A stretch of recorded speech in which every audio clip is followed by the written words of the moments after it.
Ibu saya memesankan kepada saya sekolah yang tinggi. Tanpa ibu saya tahu sekolah tinggi itu apa. Ibu saya mondar-mandir selalu mengatakan sekolah yang tinggi. Kita ini orang miskin, jadi sekolah mesti bagus. Akhirnya sekolah tinggi itu saya terjemahkan sendiri, yaitu sekolah yang tidak ada sekolahnya lagi.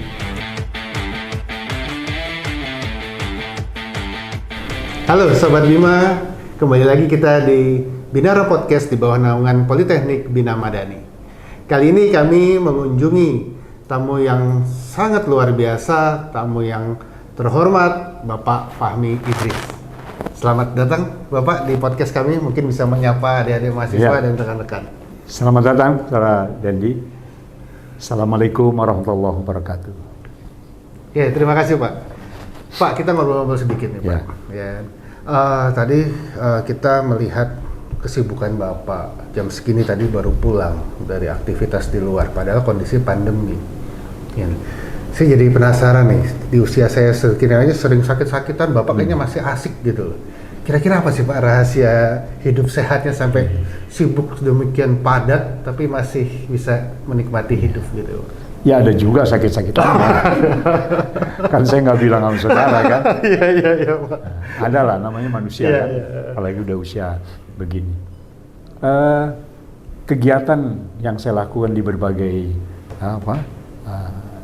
tempat kegiatan itu didorong oleh hasrat saya ingin tetap berbuat walaupun sudah tua, ya kan? Hasrat ingin tetap berbuat. Tetap berbuat, ya. Di bidang yang saya minati. Kebetulan bidang yang saya minati adalah bagian terbesar adalah pendidikan. Ya. Mengajar, menguji, dan sebagainya. Bidang-bidang yang lain juga saya minati, walaupun tidak sebesar bidang pendidikan. Dan itu semua saya lakukan dengan rasa suka terhadap kegiatan itu. Lalu kalau tidak, kan bisa terjadi saya merasa kecewa atau apa begitu. Misalnya, saya menguji mahasiswa S3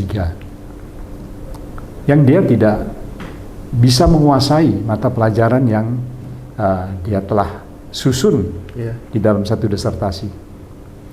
Sebagai manusia biasa tentu saya kecewa. Kecewa kenapa ini? Mahasiswa sudah diberi waktu yang cukup, ya, tapi dia tidak bisa menguasai ketika ujian dilakukan. Tapi saya berpikir lain, mungkin dia tidak sesiap yang saya duga. Ya, saya menduga sudah ada sekian bulan, ya, sudah ada berbagai-bagai tahap ujian, tentu dia siap.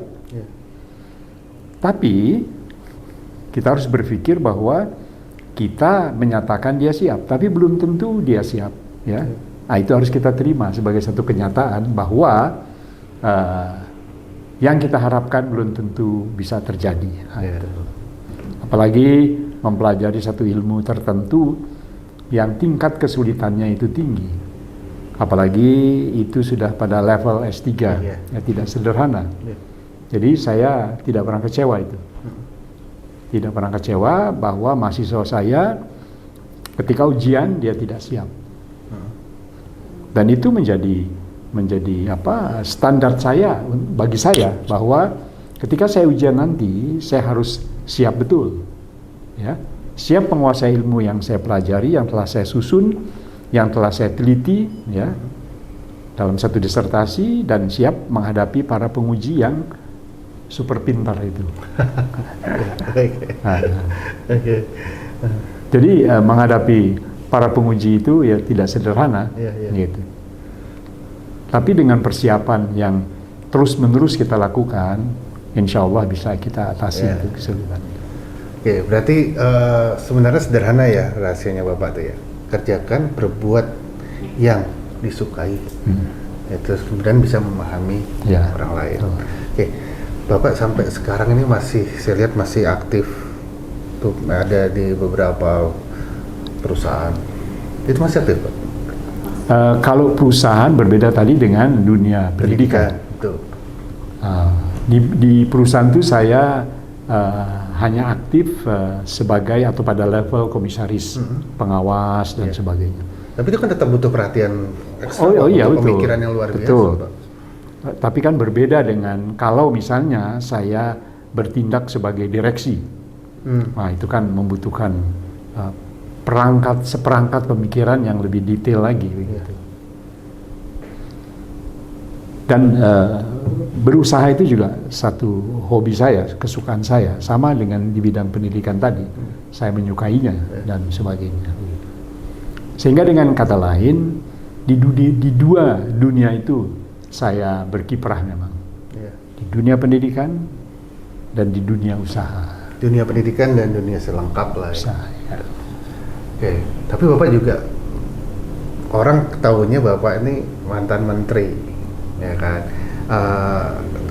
Selama dulu menjadi menteri kemudian di dunia usaha dan di dunia pendidikan, sebenarnya pengaruh terbesarnya itu untuk terutama di dunia pendidikan aja, Pak. Gimana tuh, Pak? Karena kan dunia pemerintahan itu birokrat itu mungkin agak berbeda jauh dengan pendidikan. Buat saya apa yang saya alami di dunia birokrasi, di dunia pemerintahan, itu saya jadikan bahan saya saat saya menguji, saat saya belajar, dan sebagainya. Sehingga bahan studi kasus seperti itu, atau bagaimana? Bukan. Apa yang saya alami, apa yang saya praktekkan, itu saya gunakan ya di dunia pendidikan. Sehingga apalagi sekarang, perguruan tinggi lebih juga mengutamakan tenaga pengajar yang berpengalaman dalam praktek begitu ya. Pengalaman sesuai dengan bidang yang saya yang saya ajarkan begitu. Terhadap bidang yang saya ajarkan, saya menyiapkan bahan dan bahan itu sekarang sudah jadi buku. Ada buku saya yang saya terbitkan khusus di bidang yang saya ajarkan begitu. Dan yang saya ajarkan itu juga sesuai dengan pengalaman saya di dunia birokrasi. Maka itu tadi saya katakan, apa yang saya alami di dunia birokrasi, di dunia pemerintahan, itu merupakan dukungan positif bagi kegiatan saya di dunia pendidikan. Jadi saya dengan mudah memberi pengertian kepada para mahasiswa, karena pengalaman saya. Itu telah saya alami, jadi saya lebih mudah menjelaskannya. Tidak textbook begitu. Oke, dari 3 bidang yang Bapak tekuni dari muda, birokrat, jadi pengusaha, dunia pendidikan, mana yang paling Bapak sukai? Yang benar-benar ini dunia saya? Menurut saya sih ketiga-tiganya. Ya. Cuma memang semakin tambah usia. Usia saya kan ini banyak nih. Saya tadi bolak-balik nggak ketemu sama usia saya, Pak. Usia saya banyak kan, beda dengan saudara Denny, usianya belum begitu banyak. Jadi dengan usia yang banyak ini, kan tentu siogianya harus banyak pengalaman kan? Nah, karena praktek yang sudah saya jalani. Dan sekali lagi itu menambah wawasan saya ketika saya mengajar. Apalagi sekarang mahasiswanya kan ini canggih-canggih ini. Pertanyaan mereka juga tidak secanggih saya dulu. Oh, canggih-canggih nih mereka kan. Dan itu harus saya jawab dengan tepat, dengan baik, sekurang-kurangnya dengan baik gitu. Dan itu saya mudah lakukan karena saya mengalami itu. Paling kurang saya pernah mendengarnya. Kalaupun tidak saya mengalami secara langsung, saya pernah mendengarnya lewat teman-teman saya ketika itu ya. Jadi relatif saya dengan mudah menjawab apapun pertanyaan dari para mahasiswa. Begitu. Sebab ketika kita mengajar, ya kan dari pihak guru nih, pihak dosen kepada mereka. Tapi mengajar pun harus juga timbal balik. Dari pihak mereka kan ada pertanyaan, ada sanggahan. Dan ada debat. Itu juga harus kita tanggapi dengan tepat dan baik begitu. Sehingga proses belajar mengajar itu harus datang dari dua arah, dari pihak dosen, dari pihak guru, dan dari pihak murid. Betul. Gitu. Tapi begini Pak, sekarang ini kalau kita ini mungkin udah level S3 ya Pak ya. Tapi kami ini kan di sini masih level sarjana. Ya. Di mana anak-anak muda sekarang itu yang kami lihat itu motivasi belajar agak rendah. Sedangkan Bapak tadi kan bilang harus dua sisi dong kalau mau belajar yang baik. Di satu sisi kami harus memotivasi. Nah, apa sebenarnya ya maksudnya hal yang paling mendasar untuk memotivasi anak-anak muda sekarang dengan mudahnya pengetahuan segala macam untuk bisa belajar di kampus yang baik. Ya. Nah ini mengenai motivasi ada dua sisi kan dari kita. Ya. Sebagai pengajar. Ya sebagai pengajar. Ya. Memberi dorongan, motivasi dan sebagainya. Dan dari pihak mereka. Kalau jalur dua arah ini tidak seimbang, susah. Akan susah. Akan susah kita memotivasi, akan susah kita memberi dorongan, gitu kan? Dan mereka malas. Betul. Kemudian mereka menjadi malas. Tidak semua sih begitu. Ada beberapa yang memahami tentang jalur dua arah ini. Dia menerima masukan dari pihak guru, dari pihak dosen. Sebaliknya, dia juga karena ingin cepat selesai, dia juga mengeluarkan berbagai pertanyaan, mengeluarkan berbagai sikap ketika proses ajar mengajar itu. Dan yang penting, si dosen, si guru, itu harus bisa memahami situasi itu. Jangan sampai ketika terjadi proses ajar mengajar, si dosen merasa dia punya kewenangan besar, dia punya kewenangan penuh untuk mengajar, jadi ya sudah, kamu dengarkan saja baik-baik. Nah, itu tidak boleh lagi. Sekarang, apalagi dalam suasana yang terbuka ini, si dosen harus bisa juga menyelami apa maksud murid-muridnya ini. Sebab murid-murid sekarang berbeda dengan murid-murid masa yang lalu, yang memang bisa diarahkan kemana saja oleh si dosen. Gitu. Nah, itu mesti dipahami juga. Betul ya, berarti ya tantangan guru itu sekarang atau dosen pengajar bukan hanya tentang keilmuan, tapi tentang psikologi anak. Oh iya, betul. Juga pergaulannya dan ya dunia sekarang, dunia mereka gitu ya Pak. Betul. Nah ini yang saya tadi kagum sekali. Bapak doktornya 2. Itu yang terakhir itu filsafat lagi Pak. Itu kan kalau bagi yang saya tadi umurnya kurang, nggak ada kerjaan banget sih Pak. Kurang sibuk apa Pak? Gimana tuh Pak? Jadi begini, saya punya ibu, saudara juga punya ibu kan? Iya. Walaupun kita nggak kenal ibu kita masing-masing. Ibu saya, atau kami, ibu saya, bapak saya, keluarga saya, ini keluarga miskin. Jadi hasrat kita maju itu luar biasa. Lebih kuat dan lebih besar dari tetangga kita yang lebih berada, lebih mampu dan sebagainya. Termasuk saya, gitu kan? Ibu saya memesankan kepada saya sekolah yang tinggi. Tanpa ibu saya tahu sekolah tinggi itu apa. Ibu saya mondar-mandir selalu mengatakan sekolah yang tinggi. Kita ini orang miskin, jadi sekolah mesti bagus. Akhirnya sekolah tinggi itu saya terjemahkan sendiri, yaitu sekolah yang tidak ada sekolahnya lagi.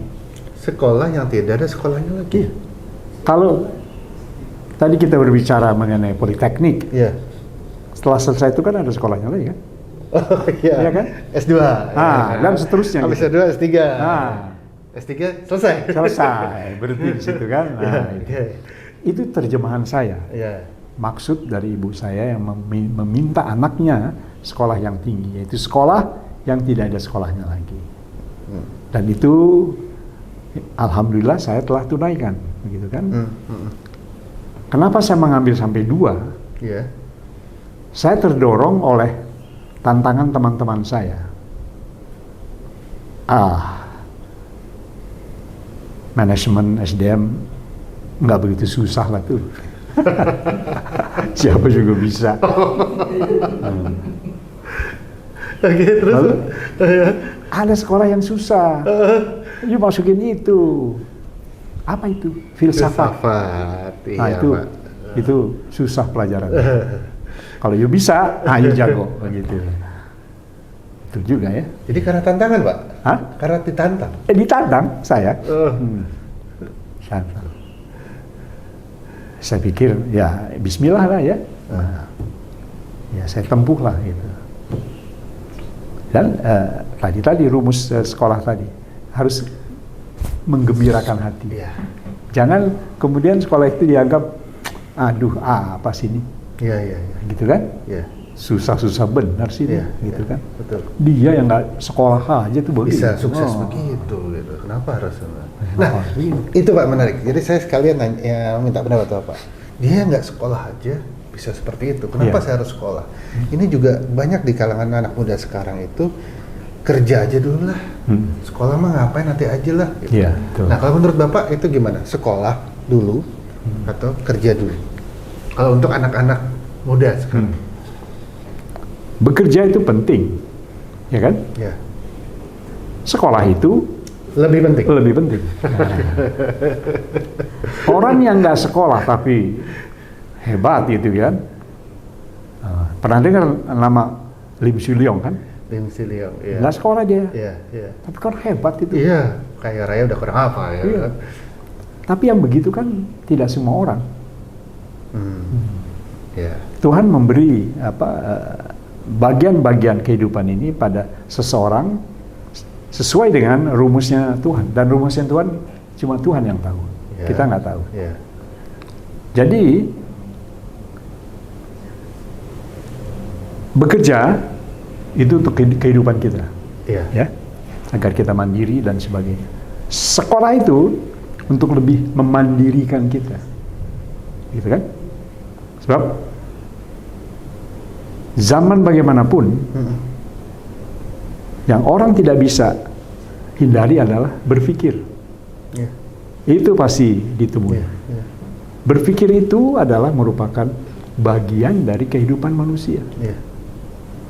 Ada seorang filosof namanya René Descartes, orang Perancis, hidup di abad 16. Dia mengatakan cogito ergo sum. Berpikirlah, maka kamu ada. Jadi zaman itu dia mengeluarkan pandangan itu, dan itu tidak terbantahkan. Aliran dia terkenal dengan nama skeptis. Jadi apa saja yang orang kemukakan tidak mau terima begitu saja, tidak percaya. Pelajari dulu, dalami dulu. Nah, itu tadi, cogito ergo sum. Dan itu bisa diasah, dilatih ya lewat pendidikan. Memang mungkin bisa tidak melalui jalur resmi, tapi hanya orang-orang khusus lah yang mungkin. Mungkin seperti itu ya Pak ya. Betul. Tapi kan lebih bagus lagi kalau itu terlatih. Bisa saja dia jalan sendiri ya. Dia bisa menemukan titik-titik tertentu dalam kehidupannya. Tapi dia lebih mudah lagi kalau itu terlatih, teruji, dan sebagainya. Terima kasih Bapak. Diskusi yang menarik tentang pembelajaran bersama Pak Fahmi Idris. Nah sekarang saya untuk mungkin semacam memberikan pesan-pesan atau motivasi Pak. Di dunia pendidikan ada dua, untuk dosen maupun untuk mahasiswa. Apa pesan Bapak buat para dosen dan apa pesan Bapak buat mahasiswa biar pendidikan kita semakin baik? Silakan Pak. Pesan bagi keduanya sama. Belajar yang sungguh-sungguh, perluas cakrawala pikiran dan pandangan. Si dosen punya cakrawala sendiri. Si mahasiswa juga punya cakrawala sendiri. Cakrawala ini berbeda. Tapi keduanya, si dosen, si mahasiswa, punya keadaan yang sama untuk dia menguasai cakrawala itu. Dia harus lebih memperdalam, dia harus lebih memperluas apa yang dia ketahui dan sebagainya, sehingga dia menguasai. Cakrawala saya sebagai dosen ini begini. Si murid juga mengatakan, ini cakrawala saya sebagai murid adalah begini. Memang beda, tapi keduanya mempunyai katakanlah sudut pandang yang sama tentang hal itu. Oke, baik, terima kasih Bapak. Luar biasa sekali, singkat, padat, tapi ya benar-benar jadi bekal buat kami. Demikian diskusi kita dengan Bapak Fahmi Idris. Mudah-mudahan banyak manfaat yang bisa kita peroleh dari beliau. Mungkin Bapak bisa memberikan salam tutup. Saudara sekalian, murid-murid dari Politeknik Bina Madani dan para dosen dari Politeknik Bina Madani, saya harapkan kita bekerja keras, kita perluas cakrawala berpikir kita, dan kita maju terus. Amin. Terima kasih Bapak Fahmi.